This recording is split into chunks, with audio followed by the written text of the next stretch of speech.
Metal Deck de Acesco, el entrepiso que se adapta a todo tipo de estructura en una presentación de Al Oído.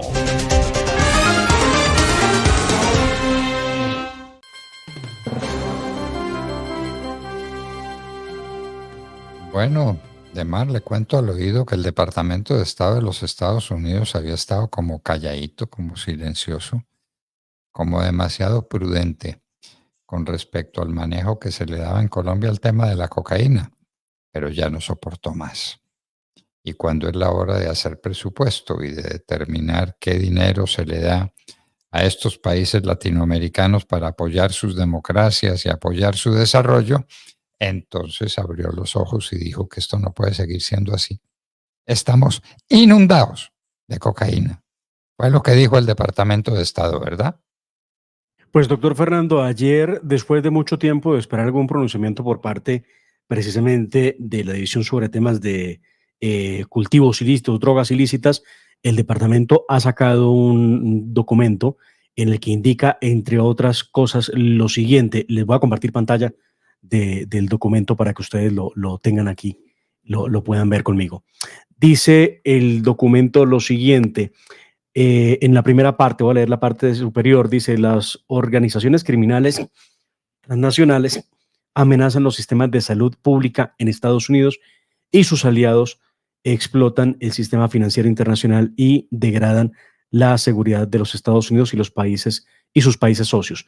Al final se refiere a dos temas: el de México, el de Colombia y Ecuador, y en lo pertinente, que es el último párrafo que ustedes ven allí, lo de Colombia dice: tanto Colombia como Ecuador se ven afectados por niveles récord de cocaína que se producen y trafican en los mercados internacionales, lo que contribuye a una demanda mundial de drogas, al tiempo que alimenta la violencia relacionada con las drogas dentro de sus fronteras. Realmente hay una preocupación, doctor Fernando. Colombia sigue siendo el principal productor de cocaína en el mundo. Bueno, y nos proponemos, según dice el ministro de Defensa, hacer una erradicación de 10.000 hectáreas en el año. Esas las vuelven a sembrar en 2 minutos. 10.000 infelices hectáreas. Cuando el cálculo que hay, y nadie lo puede desvirtuar, es que hay 300.000 hectáreas de coca sembrada en el país y van a erradicar 10.000. Hágame el favor, la propuesta que hace el gobierno de Gustavo Petro. Es 10.000 un hectáreas. contrasentido para unos tipos que tienen cifras, doctor Fernando, que las saben leer, que las deben entender, y entre otras cosas tenemos dos hechos que son destacables o que se deben destacar frente al fenómeno de la siembra de coca en Colombia. La primera: ya llegamos a las 6 cosechas de hoja de coca en el año en los cultivos ilícitos del país. A 6. No recuerdo en su época cuánto, doctor Fernando, cuando usted fue ministro, cuántas Dos, cosechas daba. dos, y se llegó a decir que podían llegar a 4, pero eran 2 cosechas al año. Bueno, pues hoy tenemos 6 cosechas al año, y el otro problema que no se había visto antes es el nivel de resiembra frente a la erradicación manual, que es supremamente lenta. El nivel de resiembra es del 70%. Así que de las 10.000 hectáreas con un 70% de resiembra más 6 cosechas, la verdad lo que están haciendo es abonar la tierra. No va a pasar nada. No va a pasar nada. Pues sí va a pasar mucho. Y es que el país está en manos de los bandidos. Miren Haití. Haití está en manos de un bandido, de un pandillero, de un criminal. Haití. Y el presidente o primer ministro, así se le llama en Haití, está fugitivo y presentó renuncia. Y Haití no tiene solución y vamos para allá que nos la pelamos. Si no nos defendemos, si no abrimos los ojos, vamos para allá y vamos a terminar en que son las disidencias de las FARC y el ELN y los carteles de la droga los que mandan en Colombia. Y estamos muy cerca de eso.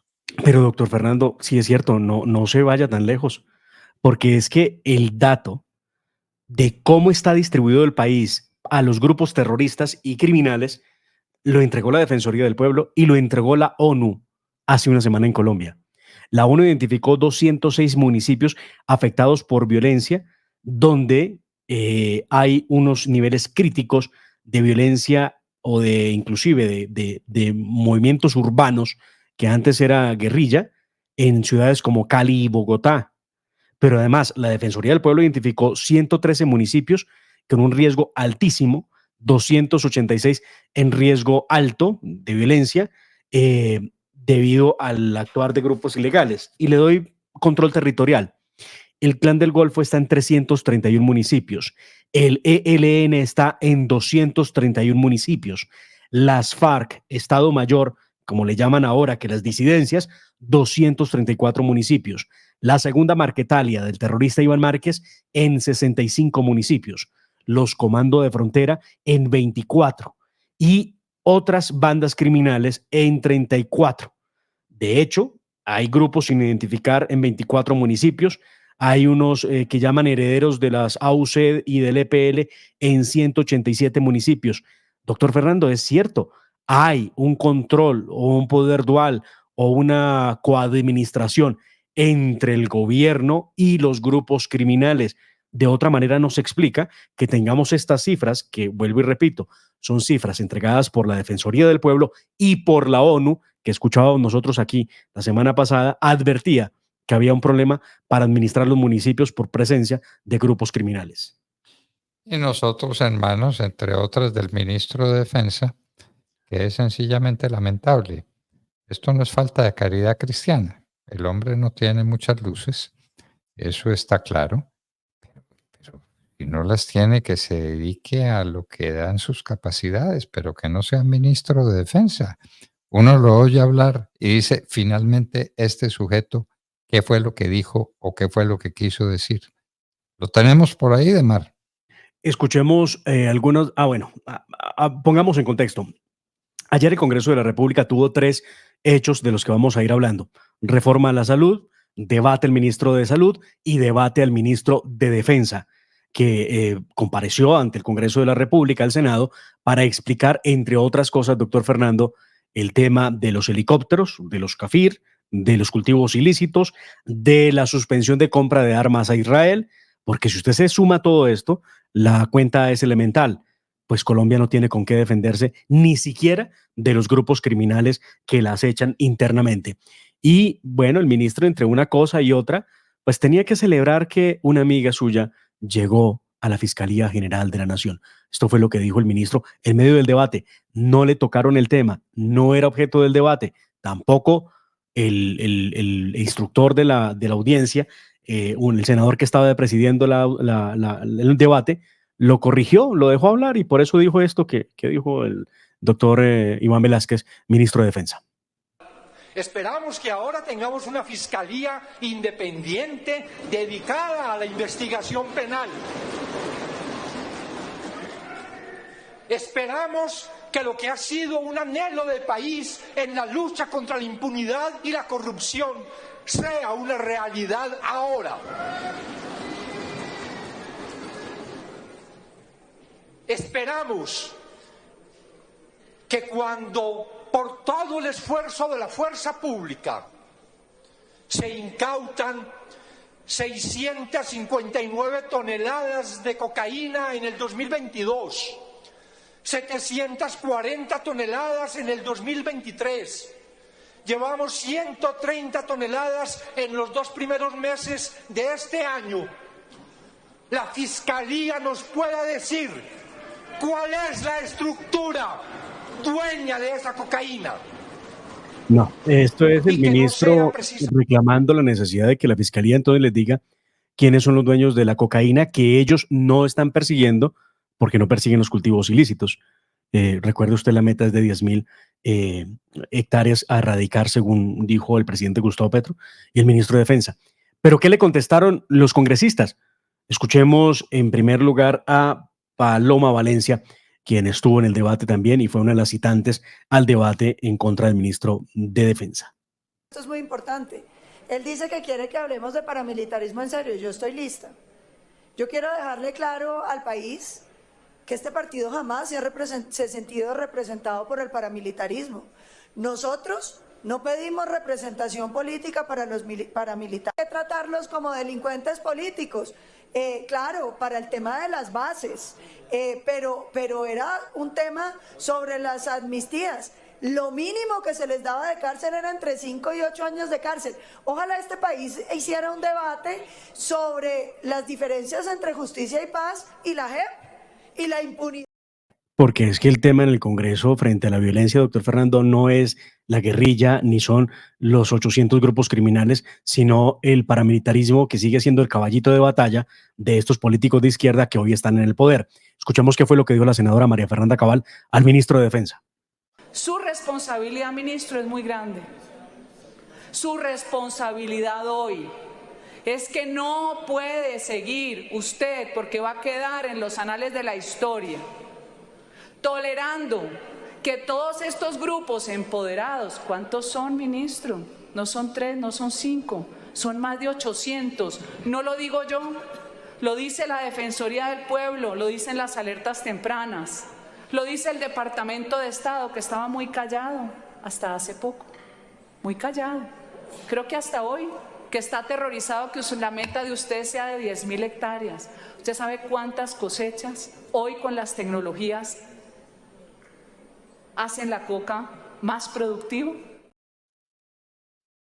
Y otro de los que participó, doctor Fernando, en este debate fue el senador Miguel Uribe, quien dijo, entre otras cosas, recordó que el que había empuñado las armas y pues había ejecutado acciones criminales, pues había sido el presidente Gustavo Petro.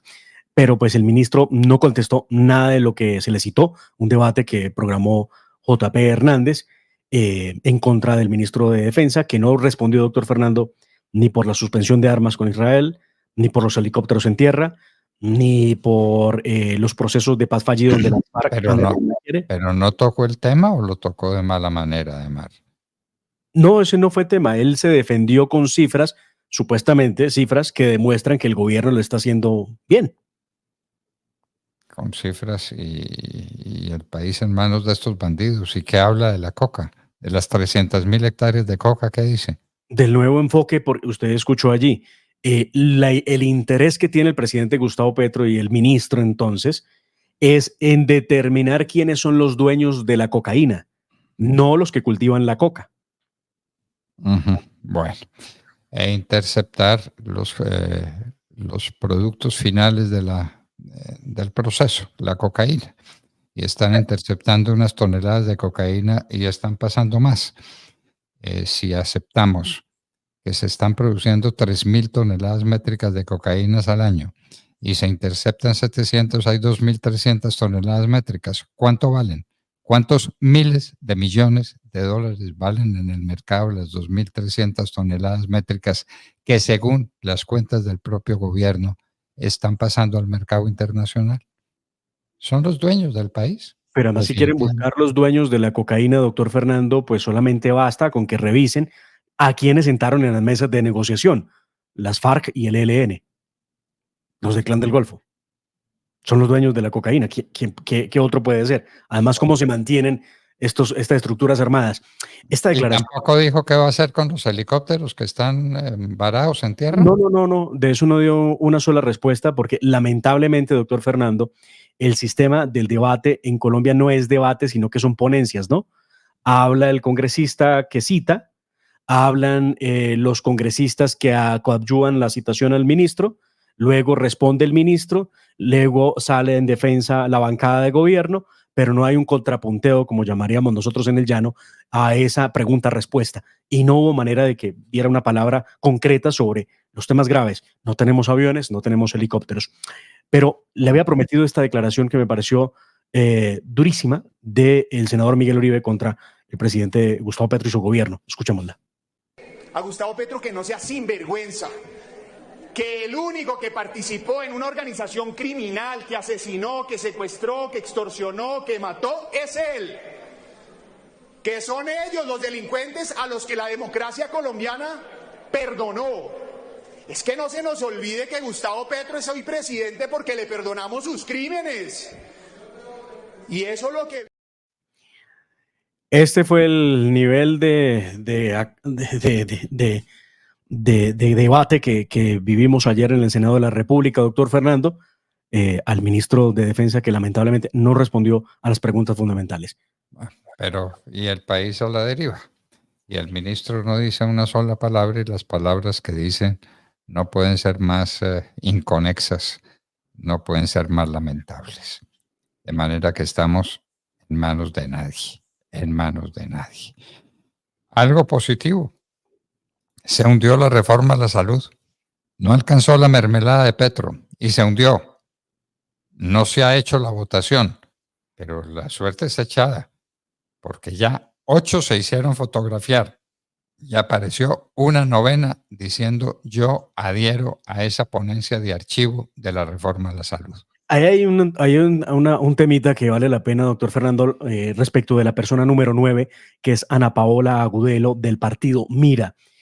Me llamó mucho la atención su forma de plantear el asunto. Ella dice que ni archivar la reforma ni aprobarla mejora la salud en Colombia. Esa declaración no me cuadra mucho. Ella llegó muy a lo último, después de que Nadia Ablel, Alfredo Marín, Alirio Barrera, Honorio Enríquez del Centro Democrático, Norma Hurtado de la U, Miguel Ángel Pinto del Liberal, Lorena Ríos de Colombia Justa y Libres y Berenice Bedoya hubieran firmado la ponencia de archivo de la reforma a la salud. Llegó y se convierte en la novena del grupo que probablemente apoyaría, pero su declaración no me deja muy claro que realmente ella quiera o no la que yo vi fue contundente. Tal vez oímos cosas distintas. Seguramente, no, lo de Ana Paola queda en veremos. Alguien dice yo la oí diciendo: voy a votar afirmativamente la ponencia que tienen mis 8 compañeros, entonces cuenten con que son 9 votos contra la reforma a la salud. Lo dijo categóricamente. Y después sacó el video donde le digo yo que ni archivándola ni aprobándola se mejoraba la salud en Colombia. Ajá. Amanecerá y veremos. Amanecerá y veremos, porque está todo dado, doctor Fernando, efectivamente, para que en la Comisión Séptima del Senado de la República se logre hundir la reforma a la salud. Evidentemente la noticia no le cayó bien al presidente Gustavo Petro, mucho menos a su ministro, pero esto fue lo que dijo el presidente Gustavo Petro al enterarse de la noticia en un evento el día de ayer. De prensa. No, para nada vamos a retirarla. Congreso sabe cuál es la consecuencia de hundir la reforma a la salud. El sistema actual no es sostenible, punto. La mayoría de las EPS, no todas, pero la mayoría, incumplieron las normas y hay billones de pesos en las llamadas reservas técnicas perdidos. Así que el gobierno entra a actuar. No nos... El INRI va a quedar sobre el Congreso, que no fue capaz de hacer una reforma de salud cuando más se necesitaba. Si es que adopta esa posición, allá él. La amenaza del presidente Gustavo Petro, doctor Fernando, no la entendemos por dónde puede ir, pero me aventuraré a decir que él ya tiene un plan de cómo se tiene que conducir. Quebrar las EPS. Él va a demostrar que tiene razón y que el sistema no es sostenible, lo va a quebrar. Escuchamos lo que dijo en octubre del año pasado en una entrevista que le hacía Daniel Coronel. Esto hay que recordarlo, porque el plan ya existía.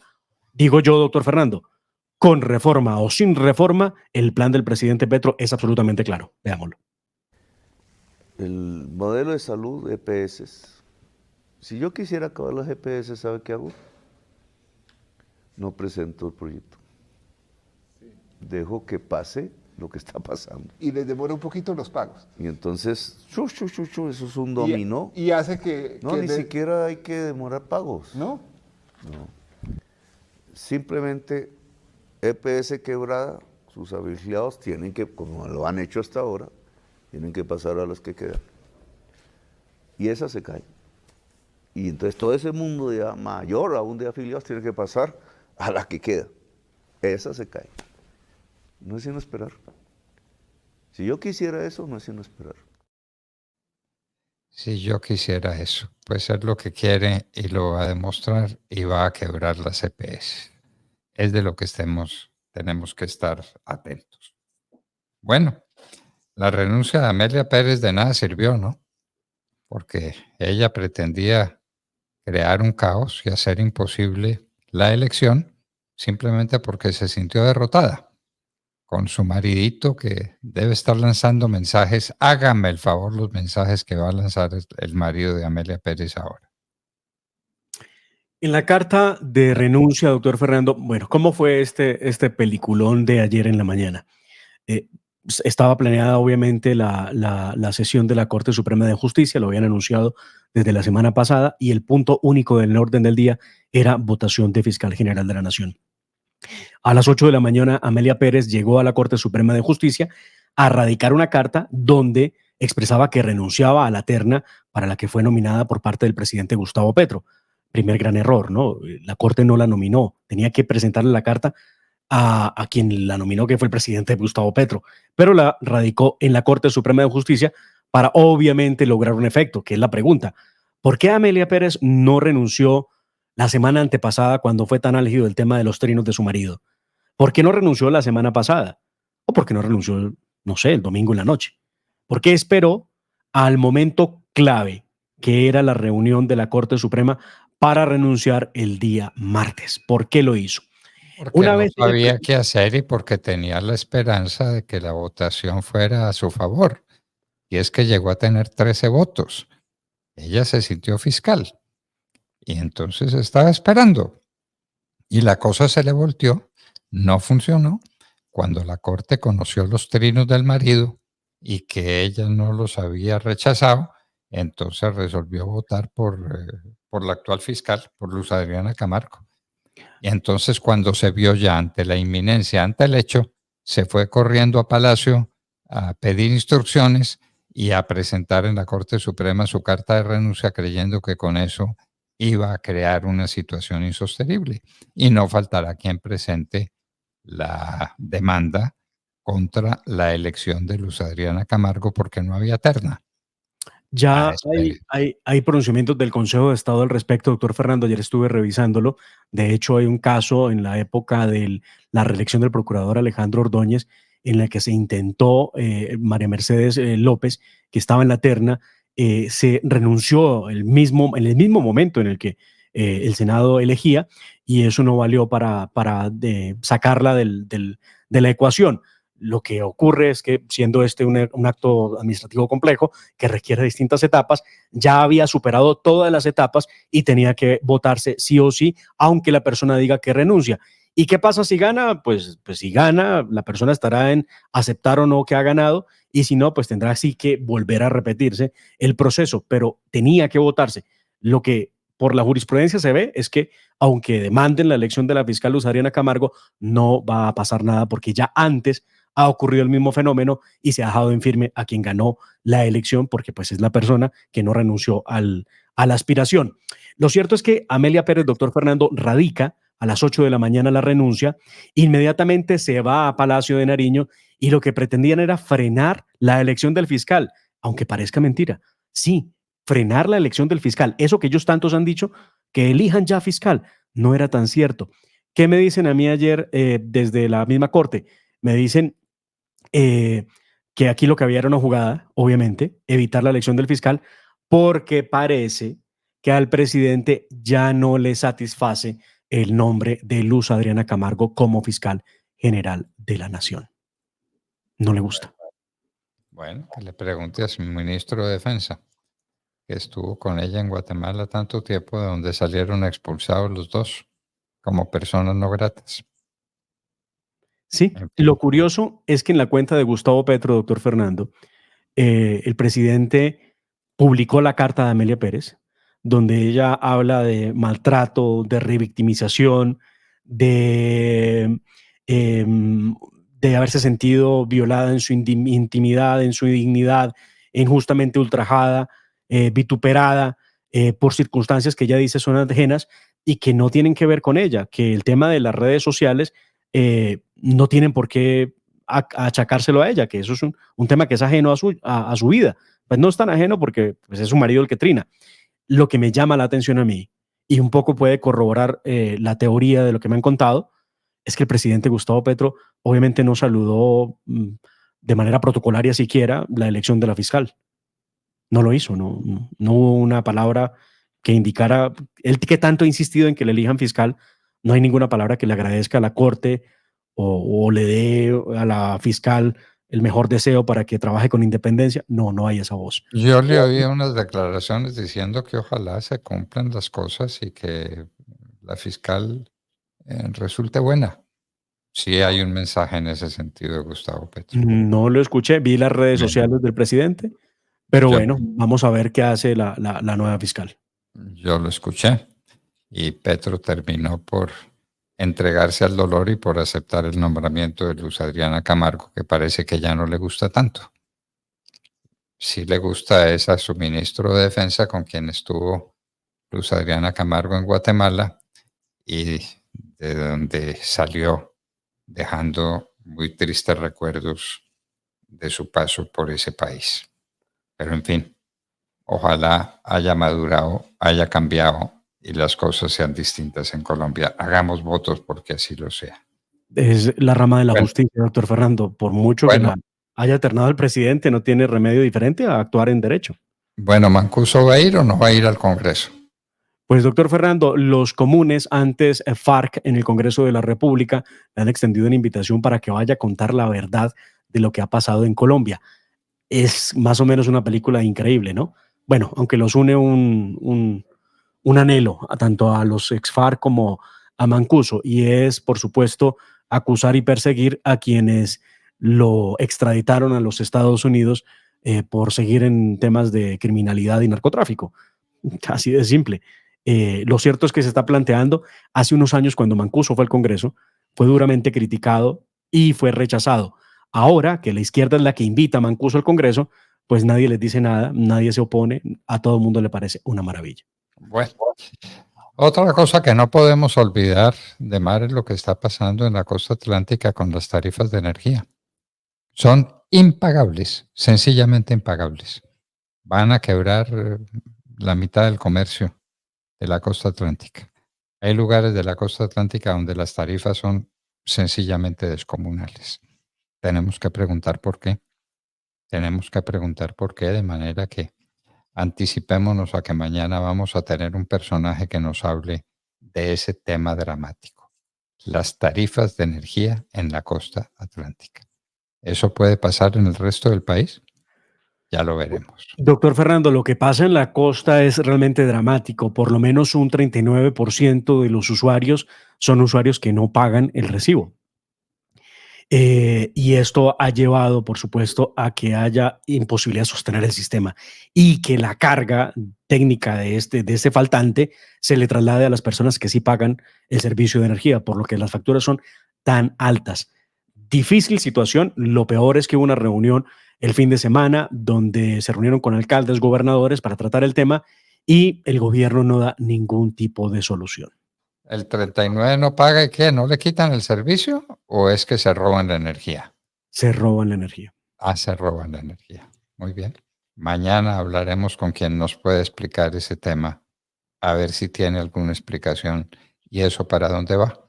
Entonces, más altas las tarifas, más gente estará tentada a robar la energía o a comer, porque están diciendo tenemos que escoger entre una cosa y otra, o comprar la comida o pagar la tarifa de energía. Hágame el favor la situación. Hágame el favor la situación. Y eso pasa en el sitio donde se le dieron más votos al presidente Petro, y eso pasa en el sitio de donde él es originario, de la costa atlántica. Bueno, ya veremos qué pasa mañana.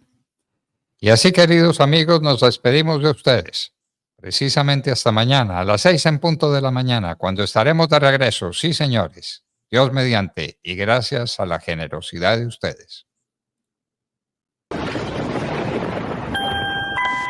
La familia duerme tranquila porque su techo está bien hecho.